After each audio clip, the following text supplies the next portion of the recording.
Halo, ini siapa? Oh iya, besok masuk. Iya, datang aja besok ke ruangan saya. Ada. Mau jam berapa? Oh, aku iya kuliah pagi sampai jam 12:30 ada kuliah. Oh, jam 1 enggak bisa. Jam 1 ada seminar hasil dan ujian skripsi. Kalau setelah itu gimana? Setelah seminar hasil? Enggak apa-apa sore ya, enggak apa-apa ya. Ya udah, besok datang aja ke ruangan saya. Iya, iya, oke, oke, ya. Iya, nggak apa-apa. Ya karena ya karena besok saya memang padat banget. Ya, oke, oke, ya. Waalaikumsalam.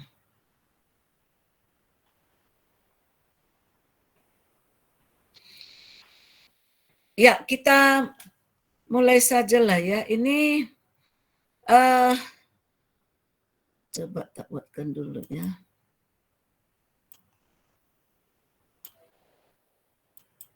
Apakah kedengaran suara saya? Terdengar, Bu. Oke, ya, ya, kita mulai saja. Oke. Selamat malam semuanya. Salam sejahtera buat kita semua dan salam sehat. Pertama dulu saya benar-benar minta maaf karena Senin kemarin itu saya memang tidak sanggup kuliah. Ya, jadi saya ada 3 kali kuliah satu hari itu, saya batalkan semua, ya karena memang benar-benar ngomong pun sakit, ya,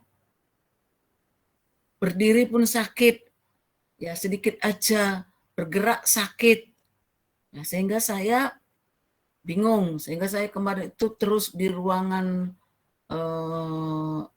di ruangan rapat matematika karena memang ada juga pengisian data dari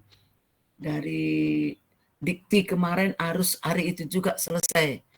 Karena saya bergerak langsung sakit. Ya, jadi hari Minggu itu pas lagi kebaktian sekolah Minggu, itu di ruangan saya itu ada anak yang nggak bisa diam. Benar-benar nggak bisa diam. Memang seperti itu orangnya. Nah, terus di situ ada TV dan ada meja dan di situ ada juga laptop saya. Dia naik ke atas meja. Ya saya takut jatuh dan TV-nya jatuh. Laptopnya udah saya amankan. Ya laptop saya udah saya amankan, udah saya turunkan. Kalau dia berdiri di atas saja, saya sebenarnya nggak masalah. Tapi dia lompat-lompat di atas meja. Wah, orangnya itu besar, ya, terus agak tinggi. Wih, saya suruh turun, nggak mau. Temannya menjerit-jerit, dia marah. Lah sehingga tak bujuk, ayo turun nak, turun, turun. Lah sehingga dia minta gendong. Ya, jadi dia minta gendong ke bawah gitu loh. Ya tak gendong, ternyata apa namanya ya? Tulang rusuk saya yang sebelah kiri ini bunyi tak. Langsung sakit tepor. Ya, ternyata kemarin saya kemarin pijit sampai jam 11 malam. Ya terjadi memang kebengkakan di situ, bengkak. Itu yang membuat jadi saya kesakitan banget. Saya memang kemarin Senin itu nggak mau ke kantor, tapi karena ada pengisian data itu harus hari itu juga dikumpulkan, ya mau tidak mau saya paksakan ke kampus. Jadi saya kemarin itu memang kenapa nggak bisa masuk kuliah kemarin SMP, ya itu penyebabnya ya. Jadi saya minta maaf sekali. Oke, kita lanjutkan. Materi kita hari ini tentang ya yaitu statistik non parametrik 2 sampel independen. Ya, jadi untuk 1 sampel saya anggap udah selesai. Ya, karena nggak mungkin semua kita berikan. Ya, banyak sebenarnya 1 sampel, tapi ya yang saya berikan itu aja ya. Sekarang kita masuki dengan 2 sampel independen. Ya, salah satunya untuk uji 2 sampel independen itu adalah dia tidak berhubungan. Yaitu kalau kita lihat pada non-parametik, ya ini dia, yaitu uji KS, uji U, uji kilat tukai, uji median, uji Run-Walsh-Possit, terus uji Pisser, chi-square untuk 2 sampel, terus MC-Neymar, terus uji Moses. Ya, ini masih ada lagi sebenarnya. Ya, tapi ini aja yang saya tunjukkan. Saya nggak tahu apakah nanti diberikan semua ini, saya nggak tahu. Ya, ini adalah salah satu uji 2 sampel independen. Nanti ada lagi 2 sampel dependen, seperti itu ya. Oke, hari ini saya akan memberikan 3 uji, yaitu uji KS, uji U, dan uji tukai. Ya, ini yang saya berikan malam ini. Oke, jadi kegunaannya atau manfaat dari uji K-sampel independen ini, dia memang ditarik dari populasi yang sama atau memiliki populasi yang distribusinya yang sama. Kalau kita buatkan dia punya distribusi, makanya dia disebut dengan independen. Ya, jadi uji 2 sampel ini biasa juga disebut dengan two independent sample test. Biasanya digunakan untuk mengetahui ada tidaknya perbedaan antara 2 kelompok data yang independen. Ya, jadi kalau dalam parametik itu sama dengan uji 2 independent sample uji tes. Ya, jadi kalau kita buatkan dalam parametik itu sama dengan ini. Two independent sample test. Nih. Tapi kalau di sini salah satunya tadi masuk itu adalah uji 2 sampel independen. Tapi ada bedanya. Bedanya apa dengan yang kita pelajari? Kalau di non-parametik itu dia hanya dapat mengukur data berskala ordinal. Nah, ini dia.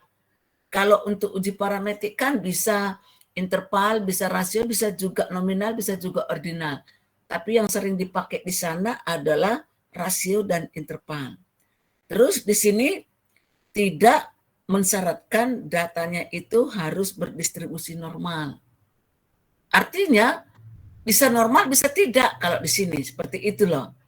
Kalau di parametik kan ya, harus selalu kita buatkan dia ke distribusi normal. Ya, karena memang itu menganalisis tapi dia punya distribusi normal. Tapi kalau SNP ini tidak. Terus ini salah satu tadi ya. Kalau kita lihat di sini digunakan dalam 2 independent sample test. Salah satunya tadi uji KS, uji U, terus uji tukai, uji median, uji Walsh-Possit, terus uji Pisser untuk chi-square 2 sampel independen, terus MC-Neymar, Moses. Ya, ini yang ada di 2 sampel independen. Tapi saya nggak tahu, bisa diberikan nanti semua, enggak, melihat waktu juga ya. Oke, sekarang kita masuk dulu yang pertama, yaitu Kolmogorov-Smirnov atau KS. Ya, jadi kalau KS ini kemarin ada 1 sampel dan ada 2 sampel. 2 sampelnya terdapat pada independen, bukan dependen. Ya, seperti itu dia ya. Kalau 1 sampel itu nggak dilihat apakah dia itu dependen atau independen. Kalau dia 1 sampel. Tapi kalau 2, 3 sampai K itu harus kita bedakan ini termasuk independenkah atau masuknya ke dependen. Ya, seperti itu dia ya. Oke, uji KS ini dia sensitif terhadap perbedaan kedua populasi. Terus penghitungannya membandingkan distribusi kumulatif kedua populasi. Bentuk hipotesisnya, H0-nya 2 sampel bebas berasal dari populasi yang berdistribusi sama. Terus H1-nya 2 sampel bebas berasal dari populasi yang berdistribusi tidak sama. Kenapa di sini disebutkan berdistribusi sama, distribusi? karena uji KS ini sering digunakan di parametrik, yaitu melihat kenormalan. Ya, jadi uji kenormalan salah satunya bisa digunakan uji KS. Ya, seperti itu dia. Maka untuk hipotesisnya dari populasi yang berdistribusi sama.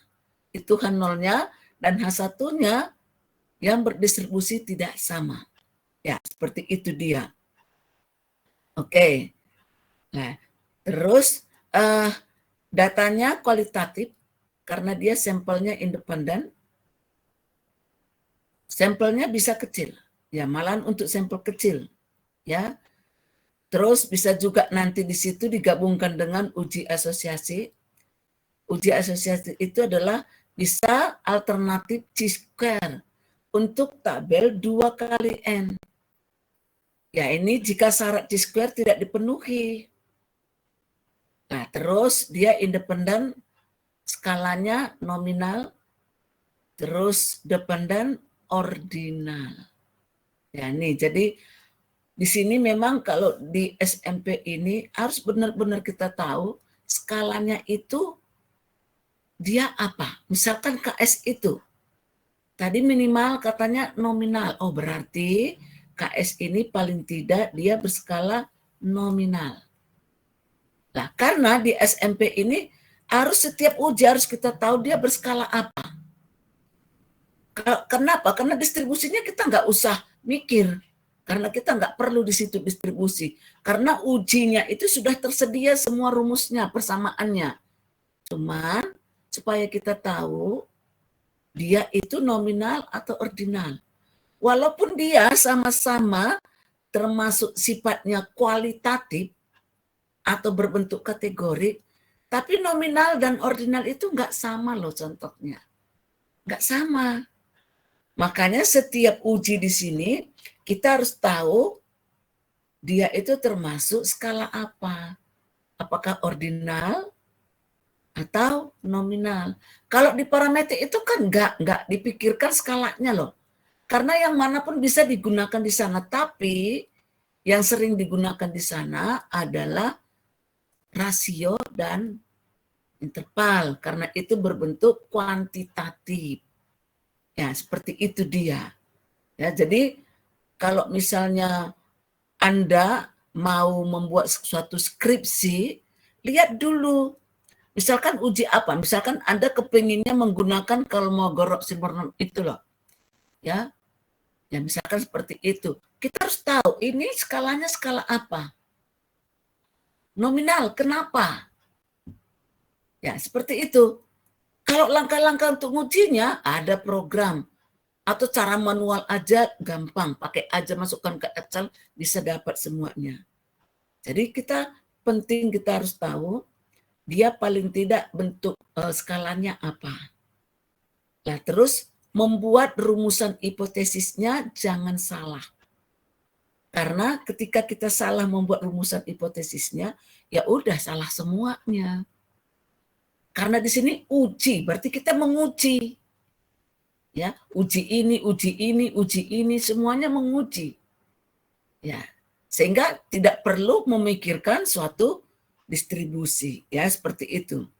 Misalkan ini salah satu contoh hasil ujian, ya. Ini kelompoknya rajin tidak rajin. Terus nilainya itu kita buatkan dia berbentuk kualitatif buruk, kurang, cukup, baik, baik sekali. Ya, ini adalah angka-angkanya. Ternyata ini ada sebanyak 18. Jadi kita jumlahkan dia ke baris, kita jumlahkan dia ke kolom. Jadi kayak tabel kontingensi. Ya, ini kita jumlahkan berarti ini ada 18 ya. Nah, sehingga nanti dari kelompok ini nanti, nah tadi kan kita lihat di sini loh, ya. Dari ini kan sama saja ya, ini sama saja. Dari sini nanti kita menggabungkan, ya, menggabungkan dulu dia. Oke, ini kita lihat dulu, ya. Dari mana ini semua? Coba dikumulatifkan dia. Ya, saya nggak ngajarin lagi bagaimana kumulatif karena itu sudah dapat di Mathstat 1. Ya, ini dari sini tadi coba, ini tadi ya, ini adalah ya ini sama aja ya. Ini sebenarnya soalnya datanya terus diulang lagi seperti ini. Terus kita kumulatifkan dia nih, kumulatifkan. Ya, ini kita kumulatifkan. Artinya berarti nanti dia ke sini nilainya 1, namanya kumulatif. Ya, kumulatif ya seperti itu dia. Oke, setelah kita kumulatifkan, maka kita masukkan ini adalah suatu persamaannya. Ini 4 ini dari mana, Bu? Dari sananya sudah seperti ini rumusnya. Jadi 4 ini jangan kita ganggu. Ya, sekarang kita lihat berapa tadi N1-nya, berapa N2-nya. Kita lihat di sini. Ya. Atau memang kalau kita lihat tadi lebih bagusnya tadi nih.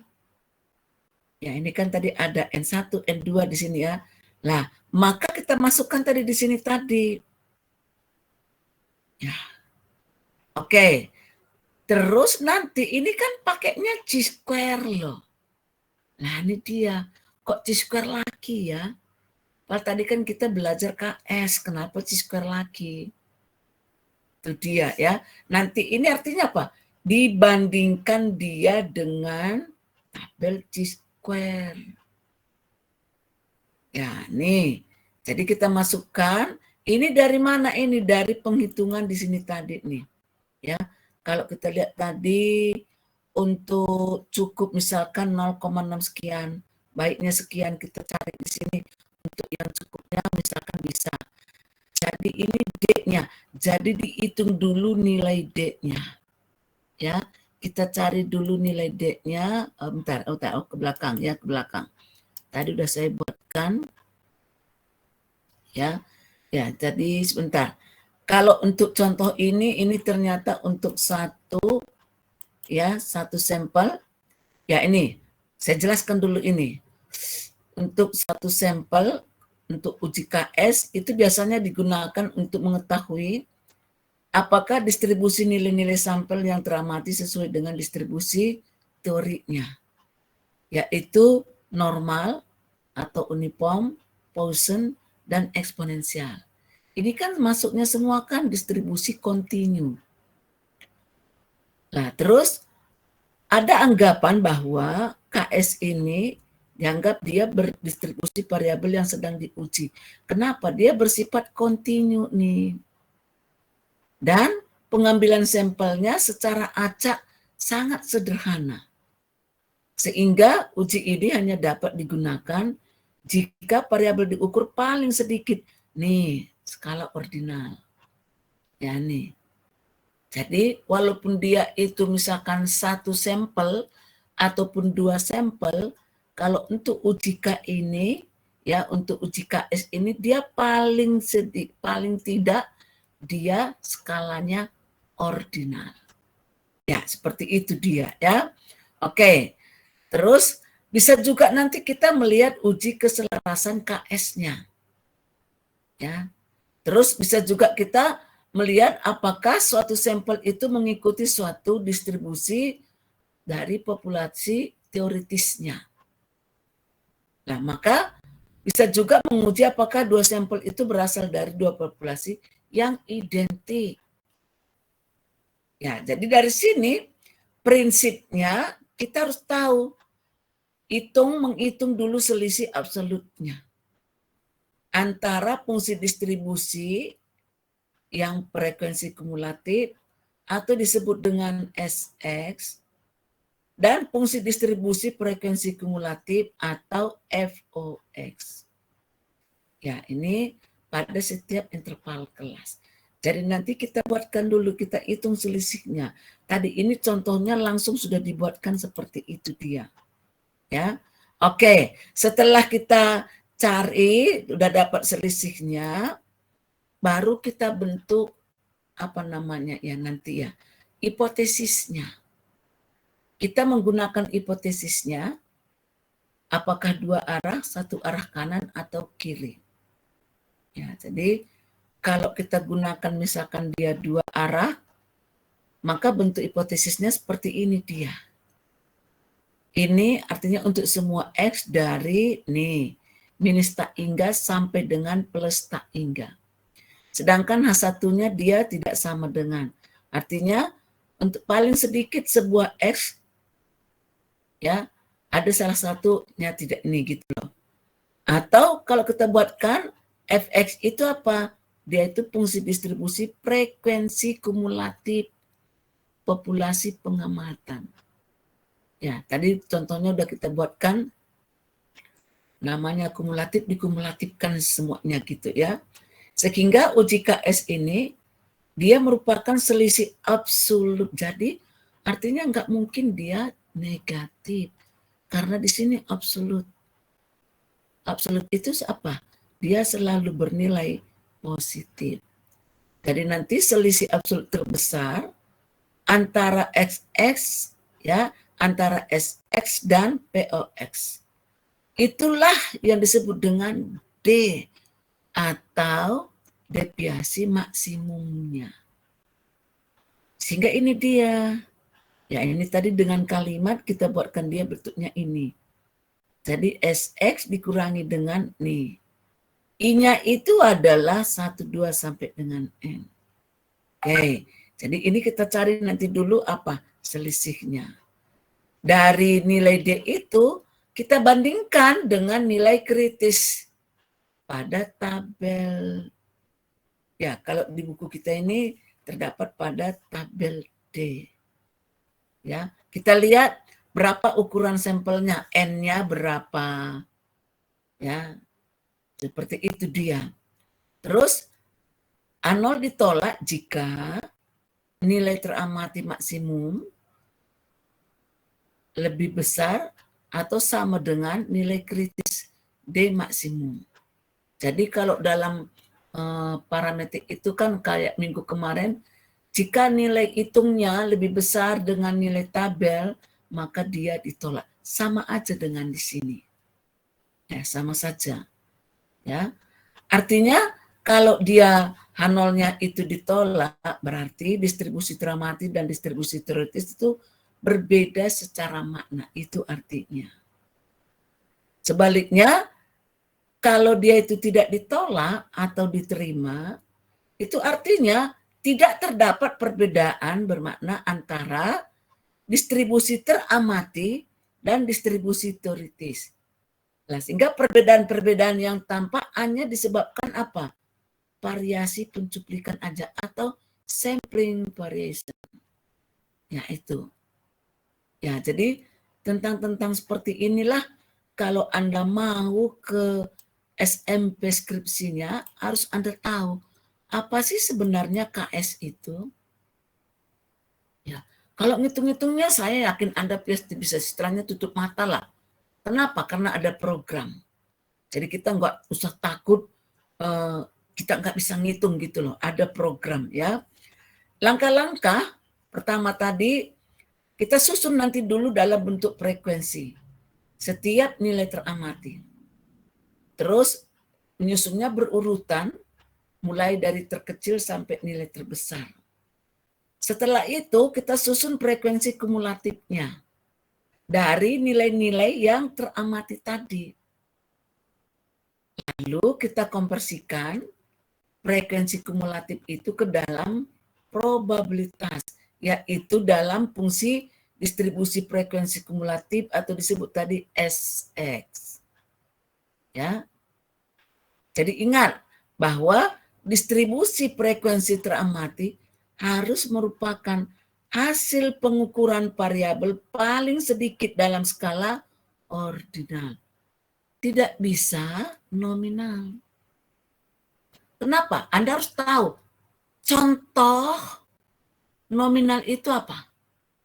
Dia sama-sama kualitatif. Ya. Tapi antara nominal ordinal berbeda. Salah satunya bisa dia dibandingkan dan satunya tidak bisa dibandingkan. Yang mana bisa dibandingkan? Apakah nominal atau ordinal? Ini harus Anda tahu. Nah, di sini sudah jelas dikatakan bahwa dia tidak bisa dalam skala nominal. Harus ordinal. Nah, ini dia ya. Nanti uji yang lainnya lagi, tapi masih dalam independen, apakah dia masuk nominal? Belum tentu. Ya. Jangan-jangan memang dia itu cocoknya untuk skala nominal. Ya, seperti itu dia ya. Oke. Terus baru nanti kita hitung nilai Z untuk masing-masing nilai teramati dengan rumusnya nih. Ini kan rumus standar normal. Tapi di sini dia menggunakan suatu sampel S, bukan sigma. Ya. Jadi dengan mengacu kepada tabel distribusi normal, nanti di situ kita cari berapa nilai peluangnya. Wah. Ya. Terus hasilnya nanti di sini kan dalam nilai distribusi Z itu kan ada kumulatif untuk setiap nilai teramati. Hasilnya itulah sebagai FOX. Setelah itu kita susun FX-nya dengan berdampingan dengan ini tadi. Baru kita hitung selisih absolut antara SX dan FOX-nya tadi. Pada masing-masing nilai teramati. Nah, ingat ya, statistik KS itu ialah selisih absolut terbesar. FSXI dikurangi ini. Ini bisa juga menggunakan ini. Itulah yang disebut dengan tadi D atau deviasi maksimum.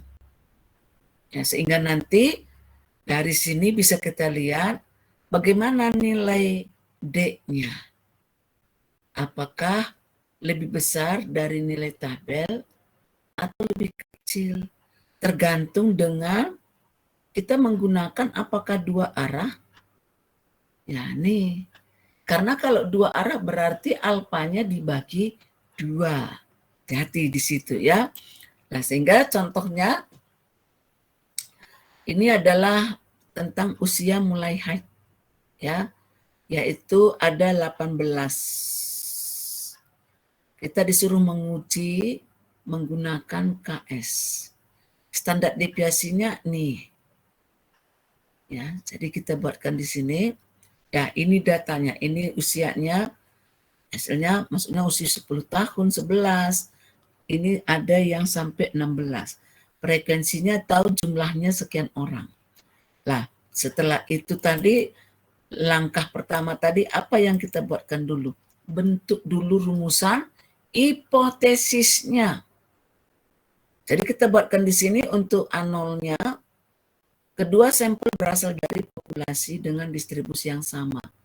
A1-nya berarti distribusinya, populasinya itu apa ya? Bukan berasal dari atau tidak sama. Nah, langkah-langkahnya, coba hitung tadi nilai selisih SXI dengan FOXI. Dah kita buatkan dia seperti ini. Buatkan aja dia dalam bentuk tabel. Ini tadi umurnya, ini frekuensinya, ini kita kumulatifkan. Nah, kumulatifnya saya nggak ngajarin lagi. Pasti nilai yang di bawah ini sama dengan sebanyak data tadi, N. Dah, baru kita cari nih.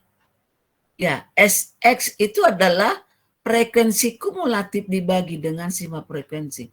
Berarti ini dibagi dengan ini. Itulah hasilnya yang ini. Nah, itulah hasilnya yang ini. Dah, terus kita cari nilai normalnya. Cek nih. Dibagi dengan standar deviasi atau simpangan baku. Ya, X-nya berapa? Ya, terus rata-ratanya berapa? Berarti ini kan X-nya nih. Kita cari rata-ratanya. Ya, rata-rata ini berapa? Nanti inilah dibagikan simpangan baku, inilah nilainya. Ya, inilah nilai dari ketika kita masukkan rumus standar normal. Dah, sekarang ini adalah nilai tabel. Ketika nilai Z-nya sekian, maka nilai peluangnya nih, ini dari tabel semua ini. Taunya ini segini, nilai Z-nya sekian, nilai peluangnya di tabel sekian. Seperti itu dia. Dah, baru kita cari nilai FOX-nya tadi. Nilai f(x)-nya itu adalah setengah dikurangi dengan nilai ini. Wah, sama dengan di parametrik. Ketika kita mau mencari peluang, ya, kalau dia misalkan arah berarti kan setengah dikurangi dari nilai nih. Sehingga ini dia hasilnya. Baru kita cari nilai maksimumnya tadi, yaitu D. Tadi itu SX kurangi dengan FOX. Jadi yang ini dikurangi dengan ini. Nah, inilah hasilnya. Kita lihat dari kolom ini, mana yang paling besar, itulah maksimumnya. Jadi yang diwarnai dengan warna kuning ini, itulah nilai maksimumnya atau nilai D-nya. Ya, seperti itu dia. Kalau nanti misalkan dalam praktikum itu sekali klik bisa langsung keluar. Ya, tapi kalau nanti ujian kan nggak bisa menggunakan laptop. Ya, sehingga harus dibuatkan secara manual seperti ini ya. Dari situ kita membuat suatu keputusannya. Ya, ketika tadi N-nya 18, alfa-nya nih 5% dengan 2 sisi, ya. Maka nilai tabelnya itu tadi adalah 0,309. Sedangkan tadi nilai hitungnya 0,7 sekian. Ternyata hitung lebih besar dengan tabel. Berarti H0 ditolak. Kalau H0 ditolak, kita ambil kesimpulannya dari H1. Apa tadi H1-nya? Nih, kedua sampel bukan berasal dari populasi dengan distribusi yang sama. Atau tidak sama di sini artinya. Ya, seperti itu dia. Jadi saya yakin kalau untuk membuat penghitungan-penghitungan hipotesis ini, Anda pasti sudah bisa. Karena ini sudah didapatkan atau sudah diberikan di metode statistika 1. Ya, ini kan langkah-langkah hipotesisnya kan sama. Ketika nilai hitungnya lebih besar dengan tabel, maka H0 ditolak. Kalau ditolak, kita mengambil kesimpulannya dari A1. Apa tadi rumusan hipotesisnya? Di sini kepenak. Kenapa? Karena di SMP ini, dia kan berbentuk kualitatif. Skalanya kalau nggak ordinal, nominal. Berarti bentuk hipotesisnya itu dia berbentuk suatu apa? Berbentuk kalimat nih. Ya, jadi kita udah gampang membuat suatu kesimpulannya. Ya, seperti itu dia. Ya, oke. Ini contoh salah satu untuk uji KS tadi. Ya, jadi ingat ini dibeda-bedakan di sini untuk uji satu sisi, untuk uji dua sisi. Ya, jadi kalau di sini lihat ada buku, dia di sini menggunakan SO, ya SO FOX, SOX FOX. Ada yang menggunakan SN1X, SN2X. Artinya itu sama saja semuanya. Ya, jadi setiap buku, ini kenapa saya tunjukkan simbol dari rumus-rumus yang lain. Nah, makanya dari rumus yang lain. Artinya sama dengan yang kita gunakan B tadi loh. Tadi kan SO, X dikurangi F. Sama aja dengan yang ini. Ya, malahan itu tadi kemarin malam itu tak buka, ada yang menggunakan PQ. Ya, PQ. Ya, itu dia. Jadi setiap buku bisa beda-beda, tapi kita harus ngerti, oh saya mau mencari maksimum daripada uji KS misalkan. Udah, kita tertuju ke sana aja, mau notasinya kayak apapun, kita jangan membuat bingung ya. Oke, terus sampelnya kecil, lebih kecil sama dengan 40. Di sini ada perbedaan ketika N1-nya sama dengan N2. Artinya kalau dia sama dengan, terus kalau dia tidak sama dengan. Nah, jadi nanti kan kalau melihat tabel kan kita harus punya suatu apa? Derajat bebas ya. Jadi harus kita lihat di situ bagaimana berapa derajat bebasnya. Jadi ingat, pada KS ini kadang-kadang N1-nya sama dengan N2. Kadang-kadang N1 tidak sama dengan N2. Jadi nggak masalah. Ya. Terus kalau sampelnya besar, lebih besar 40, misalkan untuk uji 2 sisi, ya, ini rumusnya. Jadi artinya apa? Ini ada 1, ini nggak bisa kita ganggu gugat loh. Kalau Anda punya buku sekarang, lihat aja uji KS. Pasti ini ada di sana. Kalau misalnya alfanya sekian, itu nanti kita gunakan 1,22. Kalau untuk alfanya sekian, kita gunakan ini. Nah, seperti itu dia. Sehingga rumusnya beda. Ya, kalau tadi ini untuk ini, kita gunakan ini rumusnya. Nah, seperti itu dia. Kalau untuk uji 1 sisi, derajat bebasnya sama dengan 2. Maka kalau ini tadi kan ada rumusnya tadi yang pertama kan, kayak di sini tadi nih. Nah, nih. Ya, ini untuk sekian dia gitu loh. Jadi di sini memang dibedakan. Ini dari tabel ini, ada di tabel ini. Ya. Artinya kalau kita nanti alfanya 5%, berarti kita gunakan rumusnya yang ini. Nah, di sini ada langsung 1,36. Nah, seperti itu dia. Ya. Oke. Ya, sekarang ketentuan ada aplikasinya juga ya. Ya, ini tadi signifikan. Oke, ini tidak masalah. A0 ditolak, A0 diterima, Anda sudah tahu ya. Ya, ini sama juga. Ya, ini artinya N1 sama dengan N2. Jadi jumlahnya kelompok 1 dengan kelompok 2 itu sama. Ada juga nanti tidak sama. Misalkan di sini dia 4, di sini dia 10. Tidak masalah. Ya. Ya, kalau udah seperti ini, apapun dia, bentuk dulu bentuk hipotesis. Ya. Ya, ini tadi tentang apa? Tentang model apa ini ya? Bentuk rumah. Ya, model rumahnya T45 dan T36. Dah bentuk dia hipotesisnya. Alfanya tadi 5%. Dah, ini bisa langsung aja katanya lihat di tabel ya. Jadi supaya lebih gampang, langsung kita buatkan dalam bentuk tabel. Ini tadi tipe 45, tipe 36. Ini skor sanitas rumahnya. Mulai dari sekian sampai sekian, kita buatkan. Dah, nanti kan ini kan dia tadi itu kan, berarti ini berapa derajat bebasnya? 2. Ya, ini 2. Oke. Ya, sudah. Setelah itu nanti kita buatkan. Kita cari selisihnya tadi. Ya, ternyata dari tabel di mana tadi N-nya tadi berapa ini? N-nya 10 semuanya. Ya, oke, N-nya 10. Nilai tabelnya 7.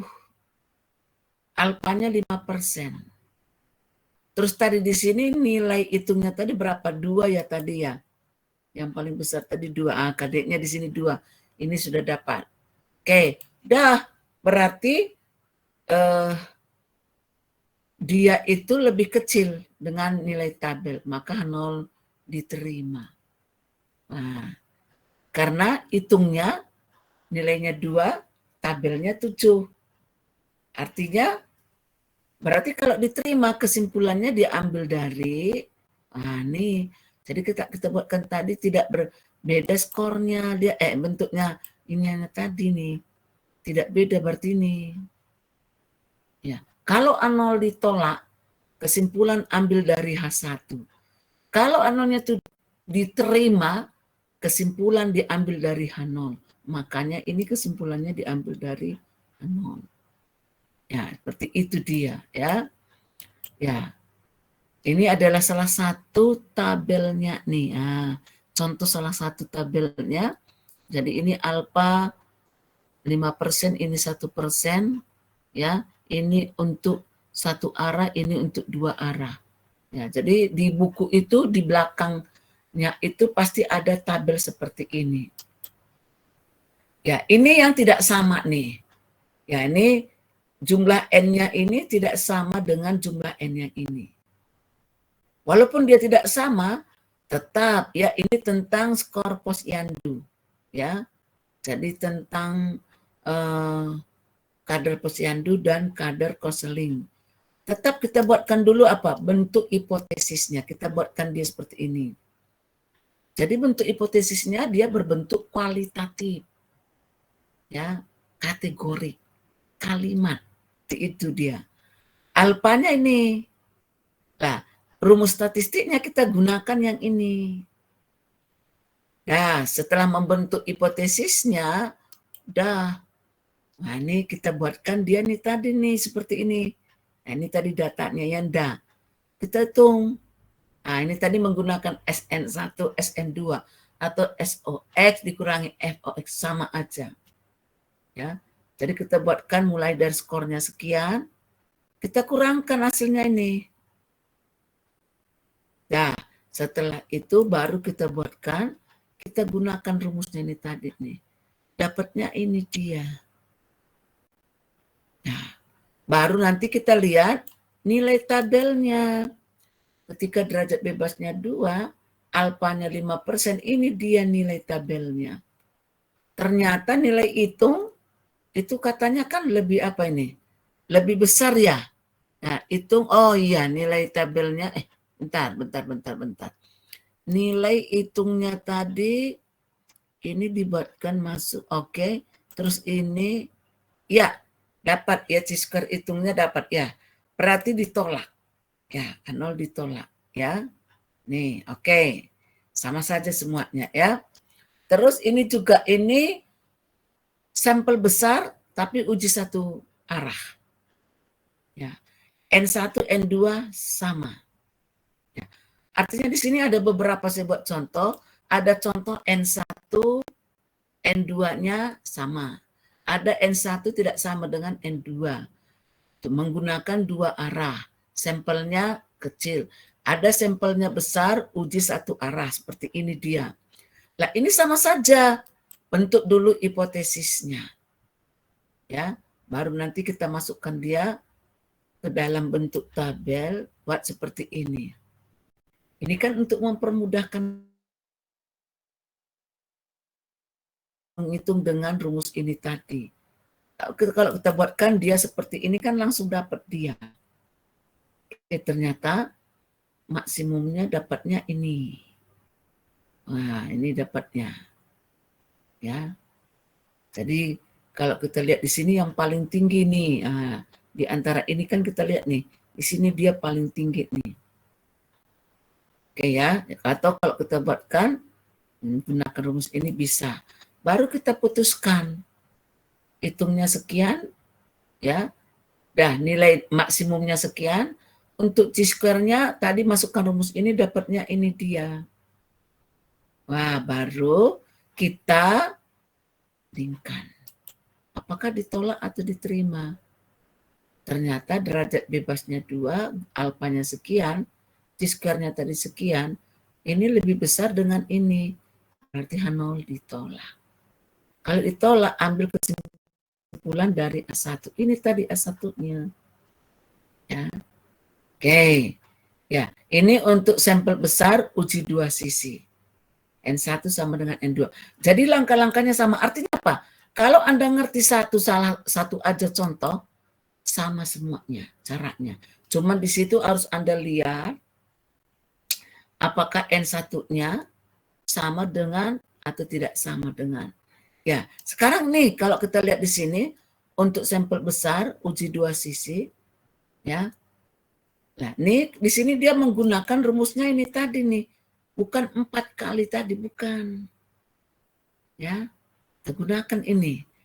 Nah, pertama, apapun dia bentuk dulu rumusan hipotesisnya. Langkah 1, terus alfanya berapa persen, baru kita gunakan ujinya ini. Ya, karena memang kita uji KS ya, enggak.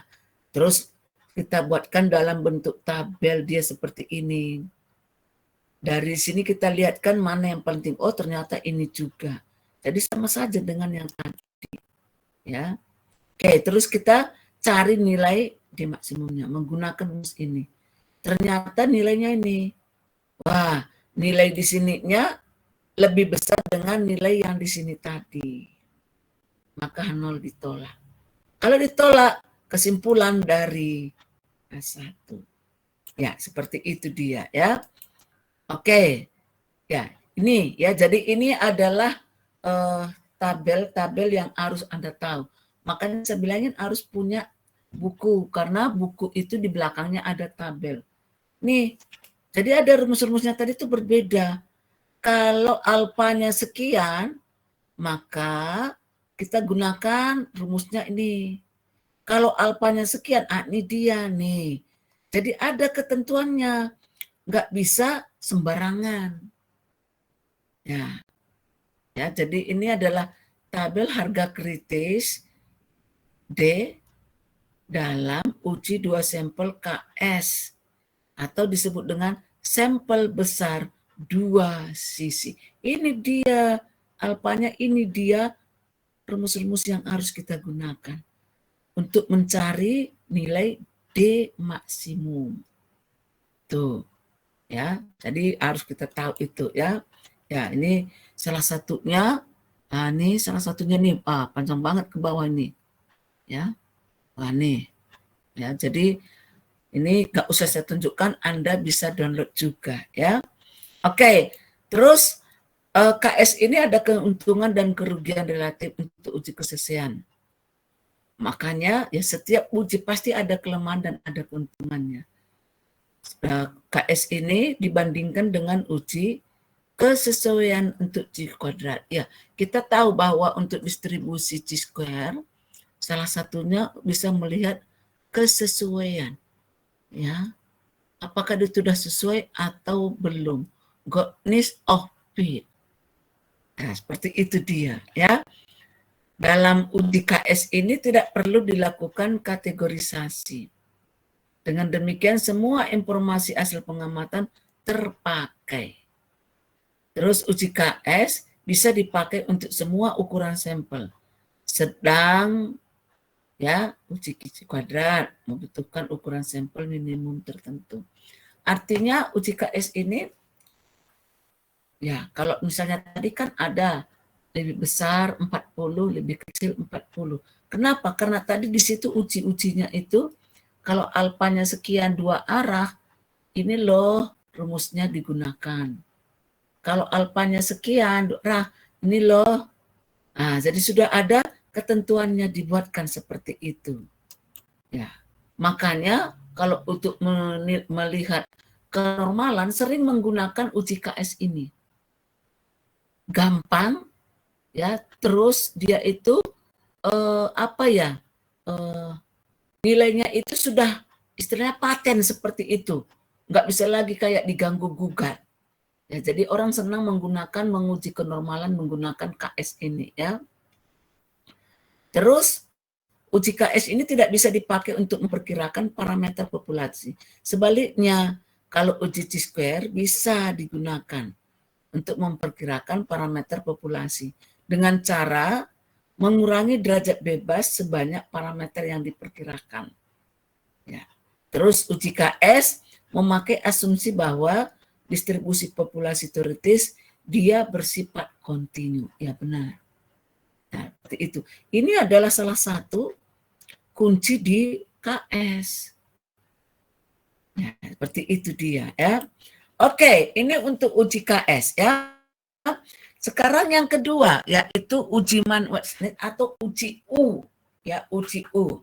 Ya, apakah uji U ini sama dengan uji KS? Ya pasti berbeda.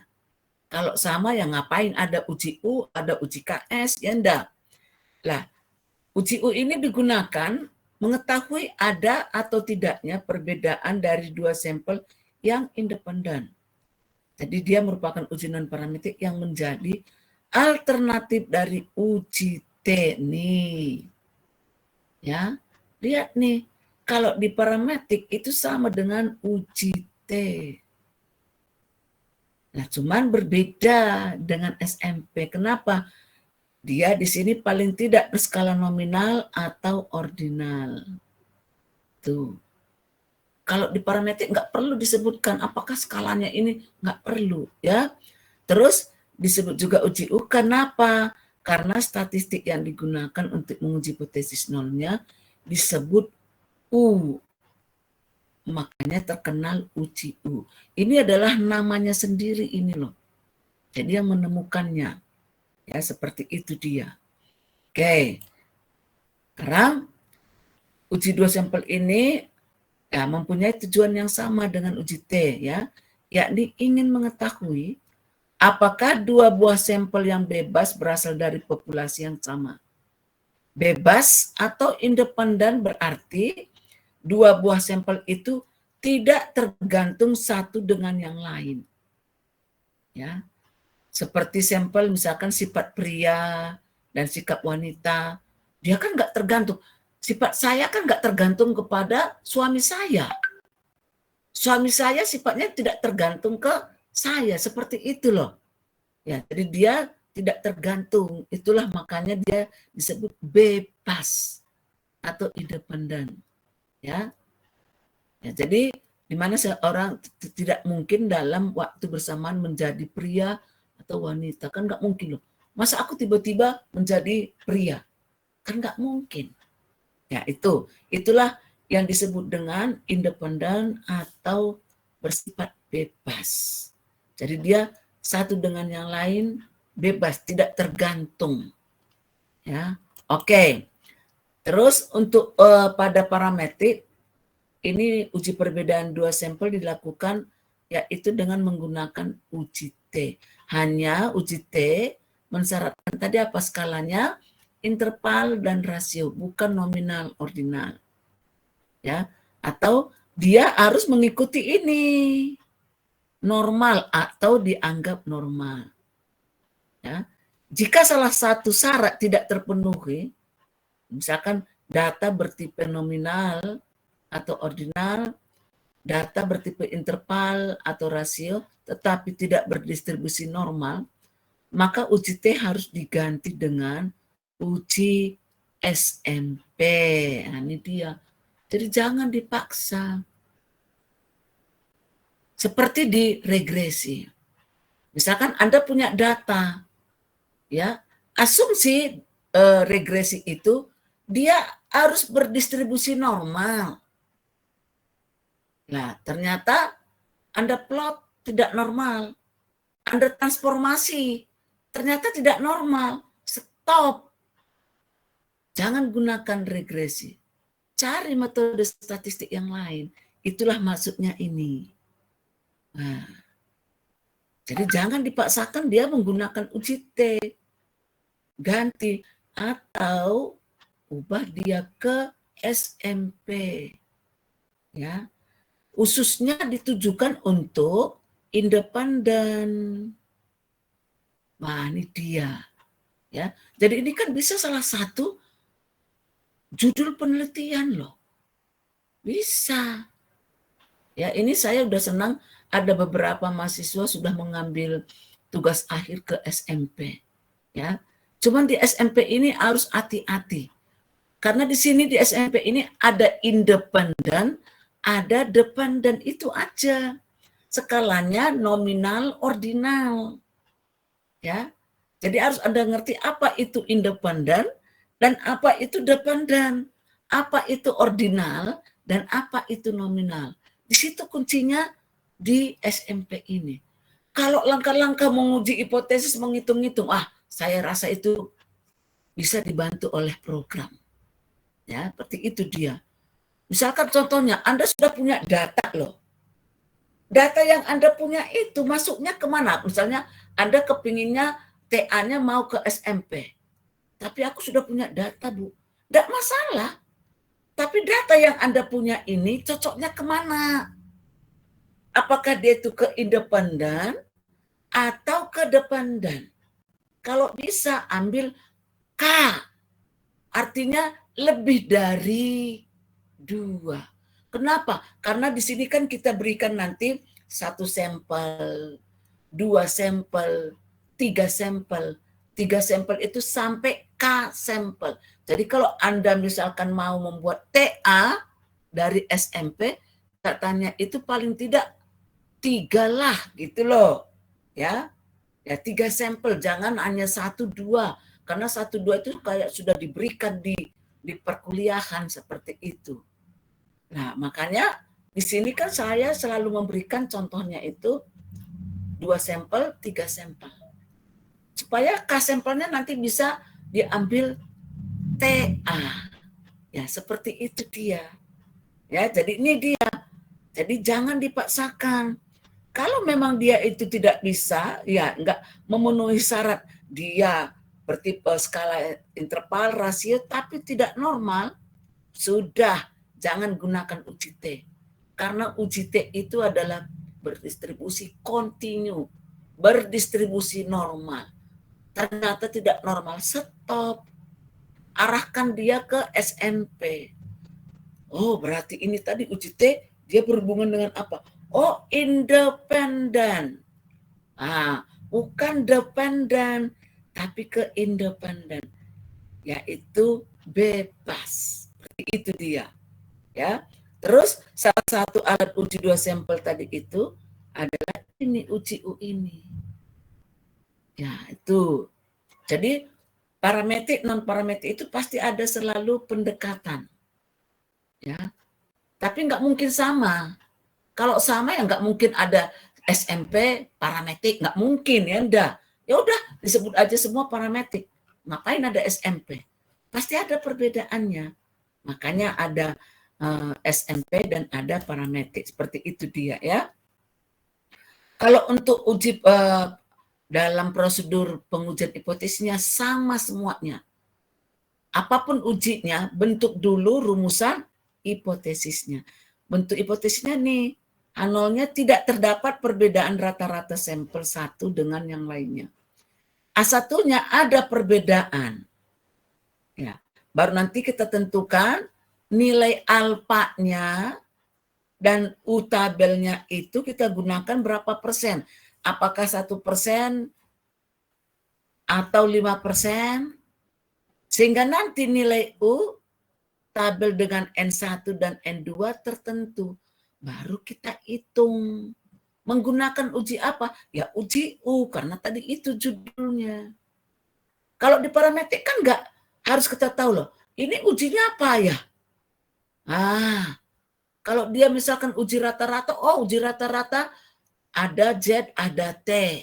Kapan digunakan Z, kapan digunakan T, itu harus kita tahu. Di sini nggak perlu karena tadi judulnya adalah uji U, ya udah statik ujinya adalah pakai uji U.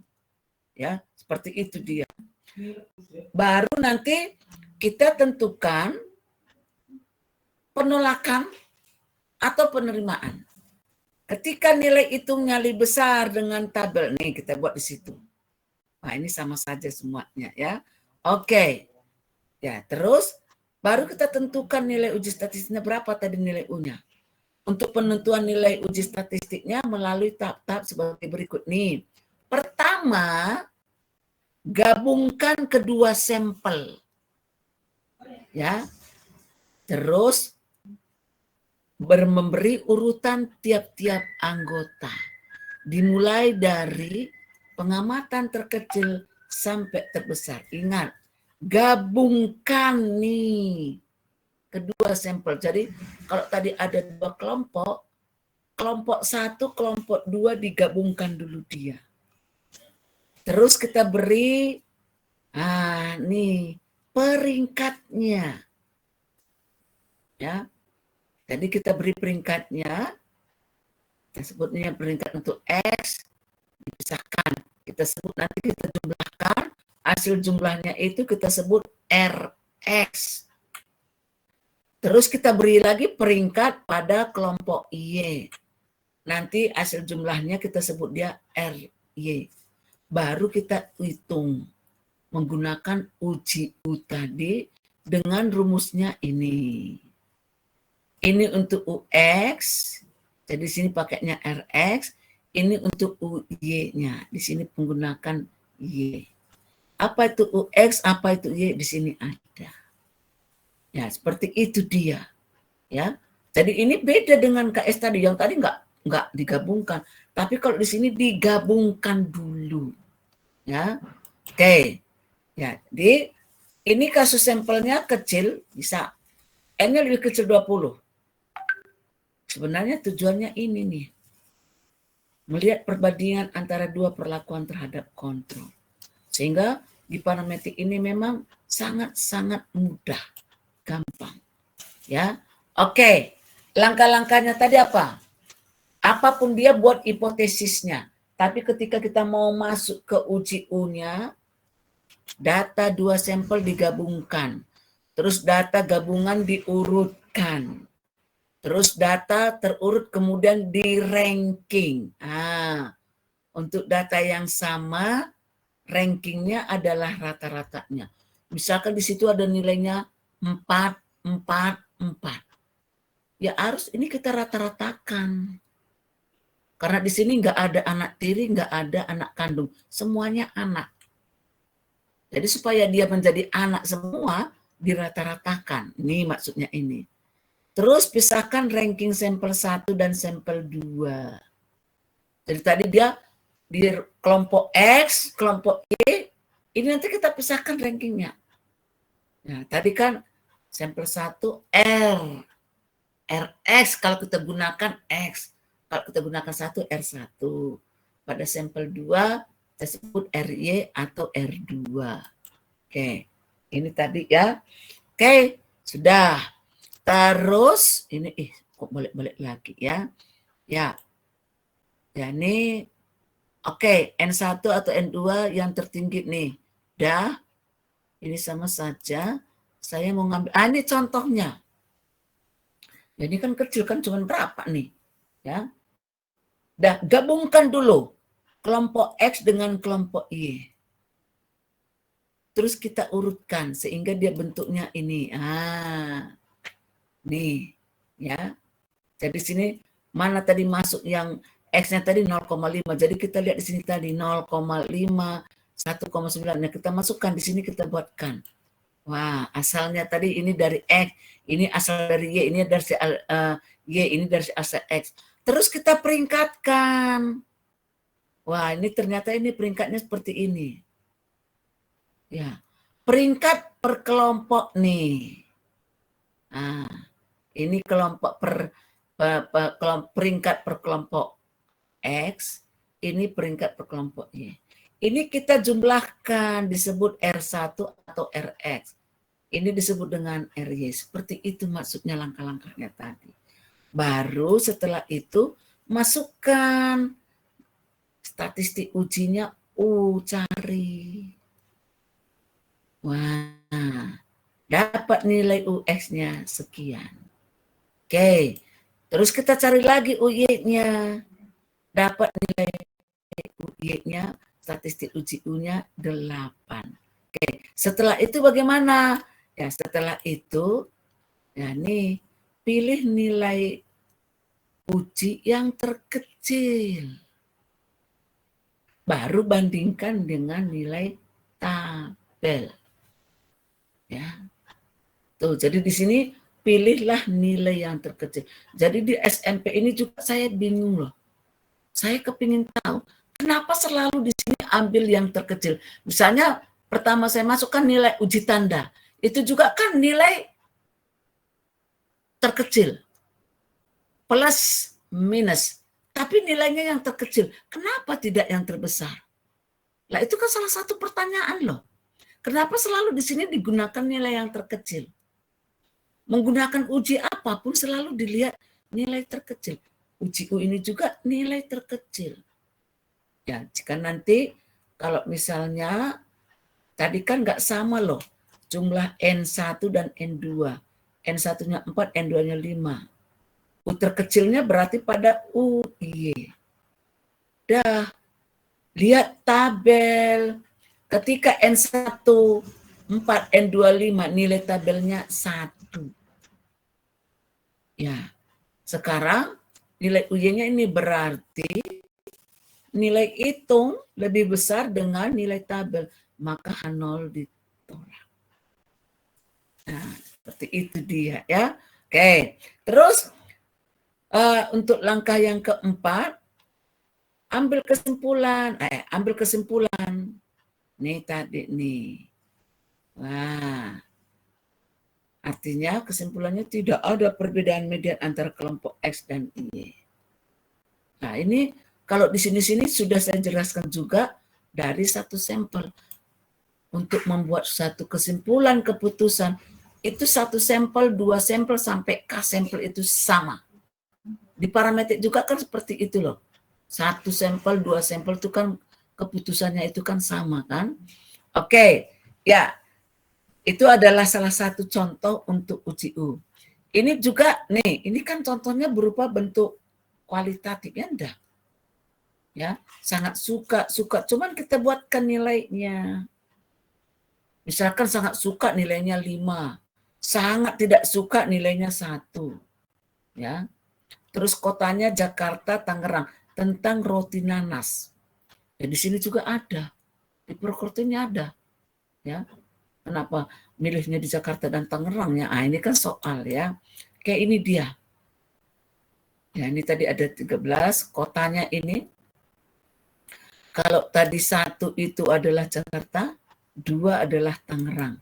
Ya, ini ada 2. Wah, ini sikapnya. Berarti 5 tadi itu apa tadi sikapnya? Sangat suka. Wah, ini dia ya. Oke, ini dia sikapnya. Oke, setelah itu dari kasus ini bisa kita lihat apakah ada perbedaan sikap seseorang berdasarkan tempat tinggalnya. Artinya kalau tinggalnya di Jakarta apakah lebih enak rotinya atau tidak gitu loh ya. Atau sikap konsumen di Jakarta berbeda secara nyata dengan sikap konsumen di Tangerang. Makanya saya bilangin tergantung sama orangnya. Di Purwokerto juga roti nanas ada. Ya, ada. Ya, cuman harus kita tahu ya seperti itu. Terus setelah seperti ini, apapun dia ujinya, buat dulu rumusan hipotesisnya. Ya, bentuk dulu hipotesisnya. Tidak ada perbedaan itu untuk A0. A1-nya ada perbedaan. Ingat ya. Baru ini salah satu contoh aja saya berikan ya. Jadi nanti dia ini kalau kita buatkan pada distribusi normal dia seperti ini nih. Ya. Dilihat dari gimana apakah dia terdapat di daerah penolakan atau terdapat pada daerah penerimaan. Ya, seperti itu ya. Oke. Terus di sini ada indikasi dan persyaratan ya. Data numerik yang berasal dari 2 sampel independen, maka distribusi data tidak normal, alternatif uji parameter uji T independen. Ya, kalau dia tidak normal, ya masuknya tadi ke independen ke SMP. Atau uji Wilsonson rank. Ya, nih. Jadi nanti ini uji rank Wilsonnya nanti bisa juga ya. Oke ya, ini adalah salah satu indikasi dan persyaratannya. Ternyata kalau saya telusuri SMP ini luas banget loh aplikasinya. Ya. Kalau dalam buku SMP ini contoh-contohnya kebanyakan dibuat ke penyakit. Ya, ke penyakit. Nah, berarti nggak selamanya statistik parametrik itu bisa menggunakan data penyakit. Ternyata non parametrik itu bisa. Ini saya lihat bukunya loh tentang kebanyakan penyakit. Ya, nah berarti kenapa? Karena dia di sini bersifat kualitatif, kategorik. Ya, artinya apa? Ketika nanti Anda membuat proposal, jangan dibingungkan oleh data. Gara-gara data Anda nggak bisa membuat proposal. Data itu udah Anda pegang erat-erat. Tapi Anda bingung mau diapakan ini data. Apa yang saya gunakan? Metode apa? Itu jangan seperti itu. Data itu hanya membantu kita menjelaskan teori yang kita gunakan. Misalkan tadi ini adalah uji U. Ya, kan nggak semua orang ngerti tentang uji U. Anda menceritakan teorinya uji-U ini dengan membantu suatu data. Ini loh, supaya lebih mengerti saya menggunakan datanya ini. Nah, tapi ingat di SMP ini tadi, syaratnya itu tadi paling tidak dia skala ordinal nominal. Itu dia. Syaratnya itu. Ya. Kalau langkah-langkah hipotesisnya sama semuanya. Terus, apakah data Anda yang punya itu, dia termasuk independen atau dependen? Nah, jadi jangan dipaksakan. Ternyata dia misalkan dependen, ya, tapi Anda kepinginnya ke independen, nggak bisa. Sebaliknya, nggak bisa. Jadi kalau Anda kepinginnya misalkan ke independen, carilah data yang ke independen. Skalanya paling tidak kalau nggak nominal, ordinal. Nah, sehingga kalau udah kayak gitu, oh saya kepingin K independen. Oh di K independen ini, wah ini ada beberapa uji ini. Langsung Anda bisa fokus ke sana. Nah seperti itu dia. Jadi jangan data membuat Anda bingung gitu loh. Ya, ketika yang anehnya lagi mahasiswa itu kebingungannya saya udah dapat data, tapi saya tetap pakainya data ini Bu. Ya, saya tetap pakai data ini. Nah, tapi nggak cocok pakai ini gimana? Pokoknya saya pakai data ini. Pokoknya ke priwe. Nah, itu yang membuat kadang-kadang mahasiswa bingung membuat proposal. Sehingga proposalnya udah jadi. Karena dia berpegang erat kepada tabel, jangan seperti itu. Ya. Oke ya. Terus langkah perhitungannya tadi kan diurutkan seluruh data. Terus kita tentukan rankingnya tadi. Data yang nilainya sama diberi rata-rata. Terus kita jumlahkan. Ya. Terus nanti yang kita ambil yang nilai yang terkecil. Nah, ya, nilai yang terkecil. Kalau misalkan nanti Anda buat proposal ke SMP, nilai yang terkecil, Anda harus tahu kenapa nilai terkecil yang diambil. Ya, harus ada tahu referensinya. Ya. Nah, seperti itu. Kalau misalnya seperti statistik regresi non parametrik loh. Regresi non parametrik itu ketika kita mau mencari titik knotnya, ya itu nilai terkecil dan nilai tertinggi itu harus dikeluarkan. Ya. Artinya nilai pertama dan nilai terakhir, misalkan seperti itu. Ya, jadi misalkan ada tadi 40 data kita, berarti data kita tinggal 38. Ya, kenapa? Ternyata ada referensinya. Sama dengan di sini. Kenapa nilai terkecil selalu digunakan di SMP ini? Ya, ini kan tanda tanya untuk kita. Ya, seperti itu dia ya. Oke. Dah, baru nanti kita lihat, kita masukkan rumusnya tadi. Kalau saya yakin untuk ngitung-ngitung ke sini pasti bisa. Ya. Walaupun dia ini ya bisa ya. Terus kalau misalnya datanya besar, nah, lebih besar dari 15. 15 itu sudah dianggap besar di sini loh. Maka nilai uji U dihitung dengan rumus. Nah, ini pendekatan normal. Nih. Ya. Ya ini new T ini apa? Ini. Nah, sigma T itu apa? Ini.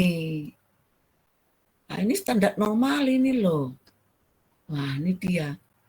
Jadi di SMP ini kelebihannya, jika datanya besar, semuanya menggunakan pendekatan ke normal.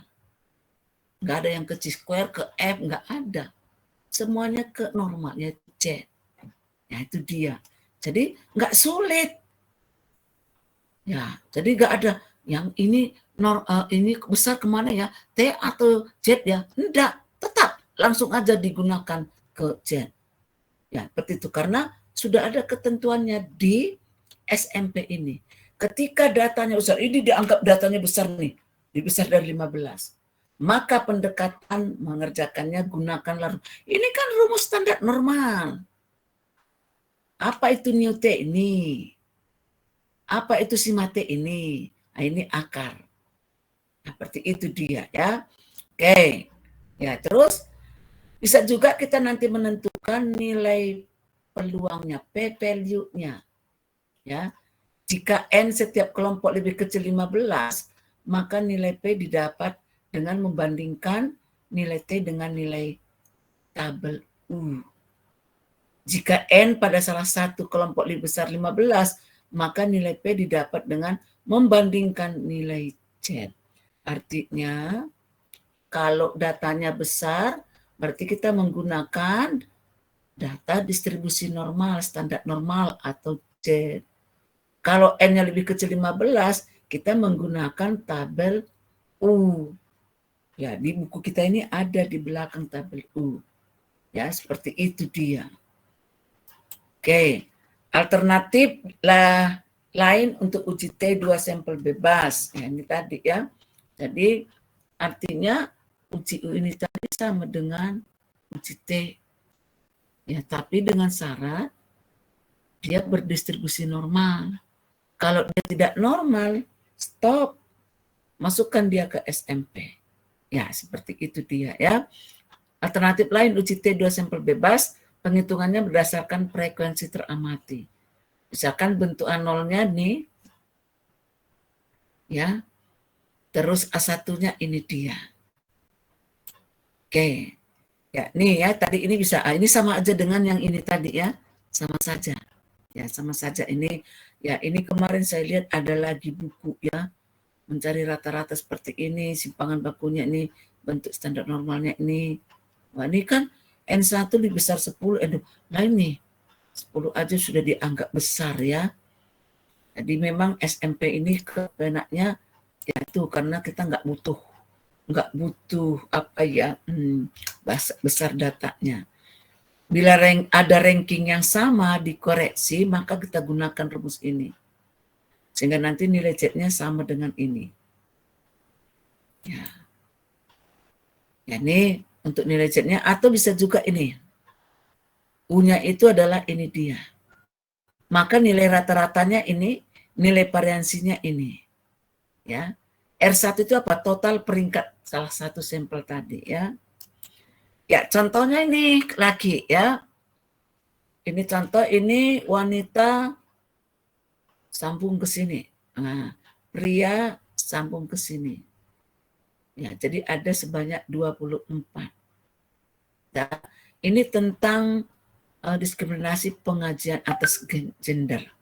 Wah, ya. Jadi apakah gaji antara laki-laki perempuan itu podo atau tidak gitu loh. Apakah lebih kecil gaji perempuan atau dengan gaji laki-laki? Kenapa lebih kecil ya? Ya sama aja ya, enggak ya? Wah, dah kita buatkan ini pertanyaannya, terus apapun dia bentuk dalam bentuk hipotesis ini dia. Tidak ada perbedaan antara rata-rata gaji wanita dengan gaji pria. Atau gaji wanita dan pria berasal dari populasi berdistribusi sama. Nih, A1-nya berarti ada perbedaan. Alfanya ini kalau kita menggunakan nanti distribusi normal, dia berarti dibagi dua arah. Bagi dua, berarti alfanya 0,025, nilai Z hitungnya plus minus 1,96. Oke, baru kita buatkan seperti ini nih. Nah, ya, ini kan kita buatkan aja kode-kode di sini tadi ya. Nah, apa tadi? Contohnya ini tadi nih. Pria, wanita, FW itu kan hanya membuat supaya lebih singkat aja dia. Nah, kita buat sini FM gitu aja. Baru kita jumlahkan, ya. Ini gajinya, ini untuk pria, ya. Dah masukkan rumusnya tadi sehingga nilai Z-nya dapat ini. Nah, nilai tabelnya plus minus 1,96.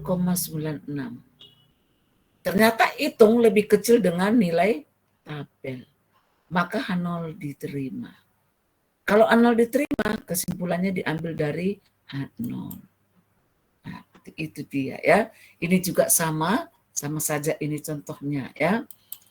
Ya ini juga dari sini tadi kita buatkan dulu. Ini kan tadi kan diurutkan, kita tentukan ranknya, terus nanti kita buatkan setiap kelompok, ya baru kita jumlahkan berapa nilai jumlah ranknya nih. Ya ini rankingnya ini, ya. Nah ini dia yang negatif rankingnya ini. Yang kita butuhkan di sini adalah nih, ini N satunya 10, ini N ininya negatifnya 10, ini rankingnya sekian jumlahnya, ini adalah ini. Oke, ya jadi seperti itu, baru nanti kita ngitung-ngitung gampang lah ya. Ini juga sama ya, jadi bisa artinya itu bisa N1, N2 itu tidak sama banyaknya ya, tidak masalah. Yang penting kita harus tahu kita kepinginnya menguji UCU. Nah, menggunakan UCU kan seperti itu. Kalau ngitung-ngitung kayak gini, saya yakin pasti Anda bisa. Ya. Karena tadi setelah tadi kita gabungkan, terus kita ranking jumlahnya berapa, itu kan nggak terlalu sulit kan, seperti itu dia ya. Ya ini contoh-contohnya tadi. Oke. Ya untuk mencari sigmanya. Lah tadi kan ada ketika dilakukan koreksi terhadap angka sama. Nah tadi kan ada rumusnya. Ini dia cara mencarinya nih. Nah ini ada angka yang sama nih. Berarti ini dia menjadi T-nya. Ini simpangan bakunya. Dapatnya ini dia. Ini dia nilai Z hitungnya. Baru nanti kita putuskan apakah lebih besar atau lebih kecil. Kalau lebih besar ditolak atau diterima, kan seperti itu dia ya. Oke. Ya, di sini saya nggak mau inikan lagi. Ya, ini juga sama ya. Contoh-contohnya itu sama saja ya. Ya, sekarang yang ketiga yaitu uji kilat tukai. Ya. Uji kilat tukai. Oke. Ini juga masuk ke independen. Artinya ya yang saya omongkan ini tadi, kalau uji KS tadi itu kan uji keselarasan ya, tapi dia independen. Terus kalau uji U dan uji tukai ini adalah tentang beda antara dua parameter lokasi. Jadi di sini membuat kesimpulan tentang beda antara dua parameter lokasi, yaitu untuk uji U dan uji tukai. Nah, jadi dia masuknya ke independen. KS tadi juga masuk ke independen, tapi paling sering digunakan dia itu ke melihat keselarasan. Kalau pada parametrik dan non-parametrik nanti ada, yaitu distribusi Chi-square. Ya, melihat goodness objeknya. Apakah dia itu sudah sesuai, sudah selaras atau tidak. Ya, seperti itu dia. Oke. Jadi uji tukai. Ini dilandaskan pada kenyataan bahwa apabila kita membandingkan dua kelompok yang saling bebas nih. Ya, asumsinya data ini terdiri dari hasil pengamatan misalkan X1 sampai Xn, Y1 sampai dengan Yn. Dan data ini membentuk dua sampel acak bebas. Berukuran kelompok 1 kita sebut N, kelompok 2 kita sebut M. Jika N dan M tidak sama, maka N diperuntukkan sampel yang berukuran yang lebih besar. Nih. Skala pengukurannya sekurang-kurangnya ordinal. Terus variabel-variabel acaknya dia kontinu. Ada perataan untuk angka sama nih. Jadi ketika ada angkanya sama, berarti artinya dirata-ratakan dia. Bentuk hipotesisnya untuk dua sisi ini dia. Kedua sampel berasal dari populasi yang serupa atau identik. A1-nya entah nilai X atau nilai Y cenderung lebih besar dibandingkan nilai Y nih. Kalau satu sisi, kedua sampel berasal dari populasi yang sama aja kan, nih, ya. Nah, tapi A1-nya nilai X cenderung lebih besar dibandingkan nilai Y. Di sini tadi entah Ya. Jadi bisa nilai X atau bisa nilai Y, itu maksudnya ya. Kalau satu sisi kiri nih, kedua sampel sama aja ya, tapi A1-nya nilai X cenderung lebih kecil dibandingkan dengan nilai Y. Oke, terus statistik ujinya kita sebut dia misalkan tadi ini adalah uji tukai, uji T ya, kayak uji kilat tukai. Ya. Jadi nanti dari hasil pengamatan pada sampel 1 X1 sampai XN ya, dan sampel 2 Y1 sampai dengan YM. Terus nanti kita lihat di situ nilai-nilai terbesar dan terkecil ya dalam sampel gabungan. Artinya ini juga digabungkan dulu. Baru kita lihat nilai terbesar dan kecilnya. Jika kedua nilai terbesar dan terkecil itu terdapat dalam sampel yang sama, maka uji kilat tukai tidak dapat menyimpulkan bahwa rata-rata kedua populasi berbeda dan proses uji tukai tidak dapat dilanjutkan. Ini itu dia. Jadi apapun nggak bisa kita paksakan. Nah ini salah satu kelemahan uji tukai. Ya padahal dia tadi sama-sama di independen, uji U, uji ini.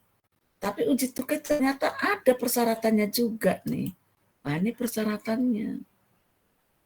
Nah seperti itu dia. Persyaratannya inilah harus Anda tahu kalau Anda mau mengambil TA di situ. Persyaratannya nggak terlalu sulit kok. Di sini sudah dijelaskan, ya. Nih, ya, nilai terbesar dan nilai terkecil. Jika kedua nilai terbesar dan terkecil itu terdapat dalam sampel yang sama, maka uji kilat tukai tidak dapat menyimpulkan bahwa rata-rata kedua populasi berbeda dan proses uji kilat tukai tidak dapat dilanjutkan ke langkah berikutnya. Dalam hal ini ditetapkan suatu nilai 0 bagi statistik uji. Untuk kasus ini kita anggap T sama dengan 0. Namun jika salah satu sampel memuat nilai terbesar dan sampel lainnya memuat nilai terkecil, maka proses bisa dilanjutkan. Nah, saya nggak tahu kenapa di SMP ini kalau dia nilainya 0 tidak dapat dilanjutkan, artinya di delete dia, dikeluarkan. Sementara dikeluarkan dulu dia. Berarti kan N-nya berkurang kan? Kenapa di SMP itu seperti itu gitu loh. Nah, nih. Ya, jadi ini begitu banyak bisa pertanyaan yang bisa kita cari gitu loh. Terus kita catat nilai terbesar dan terkecil dalam sampel 1, terus catat lagi nilai terbesar terkecil dalam sampel 2. Nah, setelah kita dapatkan nilai terbesar dan nilai terkecil pada sampel 1 dan sampel 2, kita lihat ya, yang memuat nilai terkecil sampel gabungan. Kedua sampel, hitung banyaknya nilai atau data dalam sampel ini yang lebih kecil daripada nilai terkecil dalam sampel yang lainnya. Jadi banyaknya data ini sebagai T1. Terus kita perhatikan lagi, sampel yang memuat nilai terbesar, ini tadi kan terkecil, atau sampel gabungan kedua sampel. Hitung banyaknya nilai data dalam sampel ini yang lebih besar daripada nilai terbesar dalam sampel yang lainnya. Sehingga banyak nilai ini kita sebut adalah T2. Setelah kita buatkan, ya, untuk dua sisi kita gunakan, tadi bentuknya seperti ini. Satu sisi ini, sisi kanan dan sisi kiri. Jika terjadi angka sama pada jenis pertama, maka jika nilai terbesar dalam gabungan kedua sampel atau nilai terkecil dalam gabungan kedua sampel terdapat dalam kedua sampel, maka hitung nilai statistik ujinya itu T sama dengan 0. Jadi dianggap dia sama dengan 0. Terus angka sama jenis kedua terjadi jika sampel yang berisi nilai terbesar dalam gabungan kedua sampel juga mempunyai nilai yang sama dengan nilai terbesar dalam sampel yang lain. Atau hal ini terjadi pada nilai terkecil, maka nilai yang sama ini masing-masing dihitung setengah untuk nilai statistik ujinya. Nih. Jadi ada ketentuannya di sini ya. Terus nanti keputusannya sama aja. Kita lihat tabel harga kritis statistik uji tukainya, baru nanti kita bandingkan dia. Ya, misalkan ada tabel nilai N untuk sampel terbanyak X dan nilai N kecil untuk sampel tersedikit Y. Tentukan N besar dikurangi N kecil. Kemudian tentukan harga kritisnya sesuai dengan alfanya. Untuk dua sisi, menolak nol jika T sama atau lebih besar dengan harga kritis. Satu sisi, tolak nol jika T sama atau lebih besar dari harga kritis. Terus satu sisi kiri, tolak nol jika T sama atau lebih besar dari harga kritis. Ini membuat suatu keputusannya. Contohnya misalkan ini, nah, supaya lebih jelas ya. Dalam rangka mempelajari efek penghirupan kadmium dalam waktu yang cukup lama, Brinci dan Kiefer memasukkan 10 ekor anjing ke dalam ruangan yang banyak mengandung kadmium oksida. Sementara 10 ekor anjing lainnya yang berfungsi sebagai kontrol tidak diberikan perlakuan seperti itu. Sehingga pada akhir percobaan mereka mengukur kadar hemoglobin dalam darah kedua 10 anjing tadi. Hasilnya, ini dia hasilnya tuh.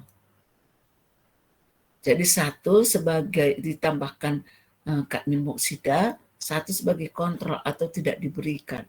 Sehingga ini dia hasilnya. Ya, dari hasil ini sebenarnya apa pertanyaannya? Tentukan apakah ada perbedaan antara kedua populasi anjing ini? Ya berarti tadi 10 anjing ya enggak. Oke. Ya, apapun dia buatkan dulu bentuk hipotesisnya. Jadi kita buatkan A0-nya kedua populasi asal sampel identik. A1 entah. Artinya bisa nilai X atau bisa nilai Y. Makanya entah. Terus alfanya 5%. Pakai ujinya tadi yaitu uji tukai. Oke. Terus nilai terbesar dalam sampel gabungan kedua sampel adalah 18 katanya. Terdapat dalam sampel kontrol. Nah, sedangkan nilai terkecil dalam sampel gabungan kedua sampel adalah nih 14,3. Terdapat pada sampel eksperimen tadi ya atau sebanyak tadi. Sehingga nilai terbesar dan nilai terkecil sampel gabungan kedua sampel itu terletak dalam sampel yang berbeda. Maka langkah ketiga dan seterusnya kita dapat melanjutkan seperti ini dia. Nilai terbesar dari nilai terkecil dalam sampel eksperimen adalah ini. Nilai terbesar dan nilai terkecil dalam sampel kontrol adalah ini. Nilai terkecil sampel gabungan kedua sampel adalah ini. Jadi dari sini bisa kita bacakan terdapat dalam sampel eksperimen sehingga pada sampel eksperimen yang nilainya lebih kecil dari nilai terkecil sampel kontrol itu 15,5 itu adalah nih. Ya, itu dia ya. Jadi di sini sebanyak 5 data sehingga T1-nya adalah 5. Baru nilai terbesar sampel gabungan ini terdapat dalam sampel kontrol sehingga pada sampel kontrol yang nilainya lebih kecil dari nilai terkecil adalah ini. Jadi ada sebanyak 3 data dan terdapat 1 data yang bernilai sama yaitu 17,2. Wes. Ya. Sehingga ini kita buatkan karena dirata-ratakan dia. Jadi rata-ratanya 3,5. Oke, terus untuk hipotesis posisinya nih. Ya, dari sini bisa kita buatkan bagaimana harga-harga kritisnya untuk uji tukai. Ketika N besarnya 10, N kecilnya 10, maka sehingga ini dia. Ya, oke ya. Jadi nanti di sini bisa kita lihat apakah dia itu ditolak atau diterima. Oke. Sehingga kesimpulannya ini, wah dari sini dulu. Oh iya, ya oke. Jadi kesimpulannya bahwa ada perbedaan yang signifikan antara kedua populasi anjing tadi, ya. diberikan dan terkontrol berbeda. Artinya anjing kontrol dan anjing eksperimen tadi itu berbeda dia. Oke, ya ini sama saja ya. Oke, ya. Kok ini sama semua nih tulis sih? Wah. Oke, adakah pertanyaan di sini? Monggo kalau ada pertanyaan. Ini materi kita ini adalah sudah selesai. Ya. Jadi hari ini untuk pengganti hari Senin kemarin, untuk uji independen saya sudah memberikan 3 uji, yaitu uji KS 2 independen, terus uji U dan uji tukai. Oke, adakah pertanyaan di sini? Monggo. Kalau ada pertanyaan silakan. Ya, ini materi bisa Anda upload di LDRU ya. Dan jangan lupa absen di LDRU. Nanti untuk absen manual hari Senin nanti didobelkan absennya. Ya, didobelkan. Oke, adakah pertanyaan di sini? Monggo. Coba Anda kerjakan, ini ada latihan. Latihan 1 ini adalah uji KS, datanya ini. Terus latihan 2 ini adalah uji U, ya. Ya, datanya ya ini. Terus latihan 3 adalah uji tukai. Nah, ya, datanya adalah ini. Ya. Ini Anda kerjakan. Kita sampai jam berapa ya? Tadi masuknya 7:30 ya. Bentar. Berarti 7:30 ya. Aduh, ini jam berapa udah? Udah jam. Coki sana. Jangan ke sini Coki. Berarti aduh, geser sedikit. Berarti ini sampai aduh, jangan masuk kamar. Adakah pertanyaan? Monggo silakan. Halo, adakah pertanyaan?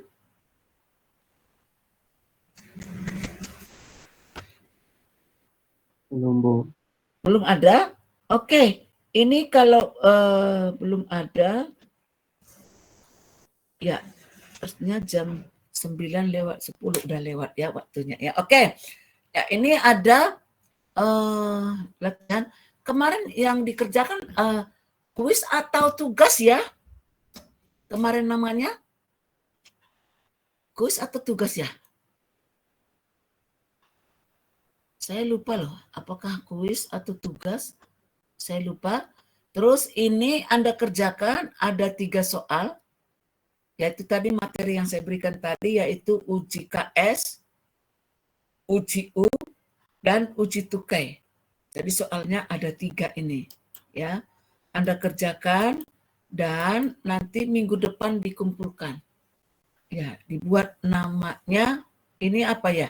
Tugas atau kuis ya? Biar sama, kalau misalnya kuisnya udah sekian kali, tugasnya baru sekian kali, biar ini merata gitu loh. Jadi saya kepinginnya antara kuis dengan tugas itu nanti sama jumlahnya. Misalnya kuisnya 5 kali, tugasnya juga 5 kali gitu. Ya. Ini kira-kira tugas atau kuis ya? Saya lupa loh. Ya. Izin menjawab, Bu. Ya. Kalau yang kemarin itu kuis 1, Bu. Oh, kuis 1 ya. Oh, tugas 1 sudah pernah diberikan? Tugas 1 sudah, Bu. Oh, berarti ini kuis 2. Oh, berarti ini kuis 2. Ya, jadi Anda kerjakan ya, Anda kerjakan ini. Ya. Jadi nanti dikumpulkan minggu depan ya. Jadi dikumpulkan minggu depan. Ya, oke. Jadi saya beri waktunya seminggu ya. Ya. Jadi judulnya tuliskan nama NIM sebelah kanan, ya sebelah kanan dan sebelah kiri tuliskan tanggalnya, di tengah tuliskan judulnya, yaitu kuis 2. Ya, seperti itu dia.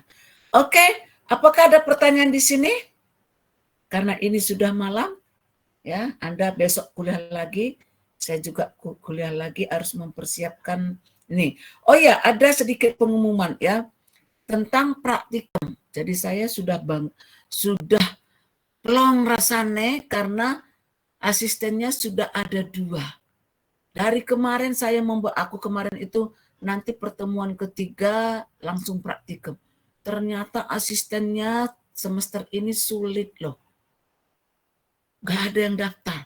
Ternyata bukan SMP saja. Tutorial juga seperti itu. Ada banyak mata kuliah yang belum ada.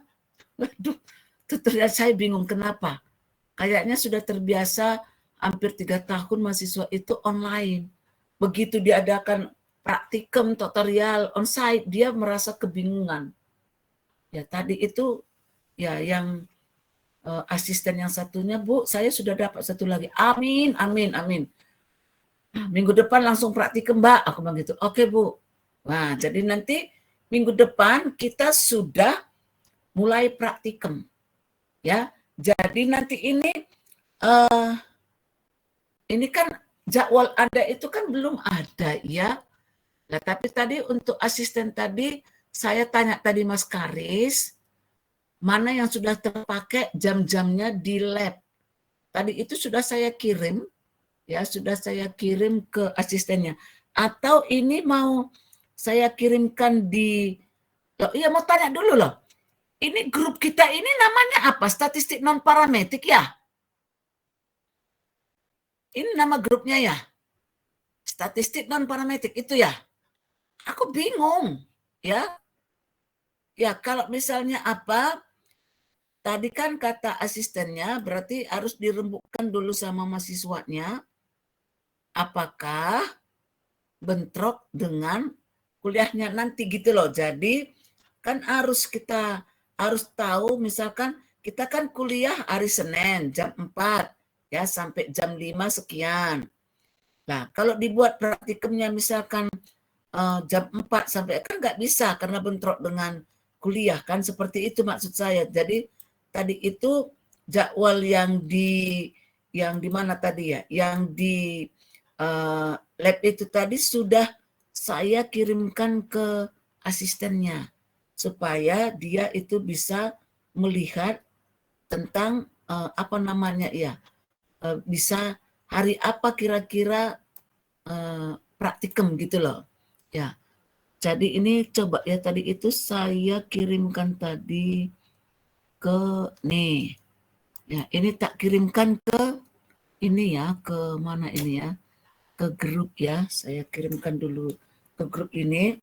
Yang hijau itu sudah terisi praktikum ya, itu sudah terisi untuk praktikum. Jadi supaya nggak bingung loh, aku sampai bingung banget loh, kemana kayak gini ya, aku ngomong kayak gitu tadi ya. Ya, ini sorry. Ya ini masuk ke, kenapa ini nggak bisa? Diteruskan. Ya itu masuk ke statistik non parametrik ini. Ya, coba Anda lihat dulu tuh yang sudah barusan saya kirim. Ya, barusan yang sudah saya kirim itu, yang hijau itu sudah tersusun, itu sudah ada praktikum. Yang putih itu belum ada. Kira-kira ini nanti dibagi 2 kelompok karena mahasiswanya ada 47. Jadi harus dibagi dua shift. Harus dibagi 2 shift. Ya, kira-kira ini kan Senin masih kosong loh. Cuman untuk bulan September ini ya, untuk bulan September ini untuk karyawan ada pelatihan. Ya, ada pelatihan di lab ya, sehingga dia menggunakan sampai dengan akhir bulan September ini loh. Makanya saya bilangin kayak gini, Mas Karis, masa gara-gara pelatihan kita terhalang praktikum, aku mau kayak gitu. Makanya nanti ya ini saya ya, tapi ini nanti untuk asisten yang cocoknya ini ya. Ya, lab komputer matematika. Nih ada jadwal pelatihannya loh. Mulai Senin tanggal 12 September, 13, terus 19, 20, terus 26. Jadi Senin, Selasa, Senin, Selasa, Senin. Ya, jadi dalam bulan ini semuanya. Ya, jadi ini sudah saya kirimkan jadwal yang di lab di ini ya, di grup SMP. Nanti coba kira-kira Anda bisanya kelompok SIP 1. Oh, ini kan kita lihat loh, misalkan ya di mana ini ya? Di hari Senin ya, di hari Senin itu saya lihat itu masih putih semuanya. Ya, masih putih semuanya. Nah, cuman kan ada jam 1 sampai jam 15.50. Jadi ternyata kita masih tetap menggunakan 100 menit katanya dari Mas Karis. Dah, jadi kita lihat di sini, berarti kan jam 1 sampai jam 15.50 bisa di situ Anda praktikum. Karena kita mulai praktikum kan, kita mulai kuliah kan jam 4. Nah, misalnya seperti itu, kalau nggak ada, Anda kuliah di situ, seperti itu loh. Jadi hari Senin ini masih mulai dari jam 7 sampai jam 15.50 masih kosong saya lihat itu. Kalau hari Selasa tinggal jam 7 sampai jam 9.50. Nah, hari Rabu penuh. Hari Kamis itu jamnya. Jadi itu dia nanti Anda buatkan. Ini tadi udah saya kirim ke asistennya. Supaya Anda bisa, oh saya bisanya di sini. Tapi tadi saya bilangin dibagi 2 shift. Ya, dibagi 2 shift. Nah, seperti itu dia. Terus kapan mendapatkan apa namanya ya modulnya? Ya ini saya lagi membuat modulnya ya karena kemarin ada saya sakit sebenarnya kemarin kalau saya nggak sakit udah selesai mengupdate modulnya tapi karena Senin itu saya plus nggak bisa sampai sekarang ini goyang sedikit aja sakit tapi mending. Kemarin saya sudah pijat sampai jam 11 malam, jadi sudah bisa ngomong. Kalau kemarin itu ngomong pun sakit tepor. Ya, ya seperti itu ya. Jadi saya kepinginnya minggu depan itu kita sudah mulai praktikum. Ya, kalau nanti sudah klop waktu mahasiswa dengan asisten. Karena khusus untuk praktikum ini, saya nggak mau mencampuri, saya semuanya menyerahkan ke asisten. Jadi bagaimana sistemnya dibuat sesuai dengan aturan yang sudah diberikan, ya itu saya serahkan kepada asisten semuanya. Ya seperti itu ya. Oke, ini pengumuman sedikit tentang praktikum ya. Oke, apakah ada pertanyaan di sini? Ada pertanyaan? Jadi mengambil SIP-nya Anda ngerti ya, ambillah SIP yang tidak bentrok dengan kuliah Anda. Ya, jadi SIP apa nanti gitu ya. Jadi kita hanya membuat 2 SIP aja. Terus praktikum sudah onsite, nggak ada lagi online-online. Ya ini kenapa online? Karena saya harus membayar utang. Nah, setelahnya kayak gitu ya. Oke, adakah pertanyaan? Ya, kalau tidak ada, ya ini sebenarnya ya komputernya ada 50 katanya ya. Lab komputer 1 50. Loh sebenarnya kalau 50 bisa 1 SIP aja ini ya. Bisa saja ini. Ya tapi dibuat aja 2 enggak apa-apa lah ya. Karena 1 SIP nanti pasti mahasiswanya. Karena Mekstart itu kan berapa SIP ini? 1, 2, 3, 4, 5. Karena Mekstart kan mahasiswa baru. 100 lebih. 110 ya. Ya ditambah yang mengulang. Wah. Biasanya kan cuma 2 SIP, ini jadi 5 SIP nih, Mekstart.